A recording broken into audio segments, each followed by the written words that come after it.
Now, many of you wrote to me about Joe Biden. Well, I've got to say, you've got to wonder where this will end. I refer to the leader of the free world, the President of the United States of America. The American comedian Chris Rock once said when Barack Obama was president, and I quote, "The president and the first lady are kind of like the mom and dad of the country. And when your dad says something, you listen," unquote. Well, as Kyle Smith has written in the New York Post, Joe Biden is the granddad of the country. And when you listen to granddad, you sometimes wonder whether it's safe for him to be near a pair of scissors. Kyle Smith writes, "This bloke who looks like he'd have trouble using Google Maps happens to be in charge of all the nukes. On the rare occasions when Biden's staff let him out of the day room to be seen on camera, pre-selected members of the press ask him the gentlest conceivable questions and then wind up cringing as Biden gives one unnerving display after the other." Now, remember this, when he said he made it to the Senate 180 years ago and he was vice president for 10 years. Listen to this. I made it a priority my entire career to work closely with you from the time I got to the Senate 180 years ago. God. Xi Jinping and Vladimir Putin must be watching these press conferences, laughing at their good fortune. Suddenly the world's greatest power is in the hands of a slightly dazed bloke who looks like he's always waking up from heavy anaesthesia. Remember the whispering episode? Like someone, as Kyle Smith writes, auditioning to play a stalker. Listen to this. We're waiting for relief. I got them $1.9 trillion relief so far. They're going to be getting checks in the mail that are consequential this week for childcare. A lot has been happened already. Don't dismiss it at all.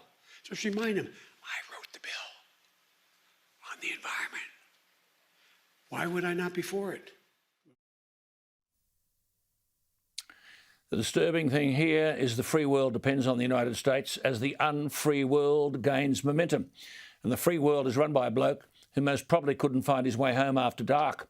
Well, the Republicans are now about to strike. The Texas Republican Ronny Jackson, and this is the reason I'm telling you this, the former White House physician for Donald Trump, he's now a Republican senator, has called on the Democrats to follow through with their prior demands regarding a president's cognitive ability and have President Joe Biden assessed. Now, you might recall the anti-Trump brigade 1 year into Trump's presidency, sought to undermine him by arguing about his mental aptitude. Things are different in America. Both Trump and Obama took what's called the Montreal Cognitive Assessment. It's a sort of a 30-point exam that tests for memory impairment. Both of them took their exams at the start of their second year in the Oval Office. When Donald Trump was president, the far left was screaming that anybody who was going to lead the country and be the commander-in-chief should take the test. Now, it's not an IQ test, just a standard test for age-related issues, including dementia and cognitive decline. The now Republican Texan Ronny Jackson administered the test to Donald Trump. He was the White House physician, as I said. As Republican Jackson now argues rightly, a couple of days ago, of Biden, he says, "I think he's demonstrating every single day that there's something going on. You don't need to be a physician to look at this behaviour and see that there is something of concern happening," unquote. It's clear there is no way Joe Biden would pass a test to determine his cognitive ability or memory impairment. After all, he said he came into the Senate 180 years ago and was vice president for 10 years. But, as I've said many times, Biden's cognitive decline is a real concern.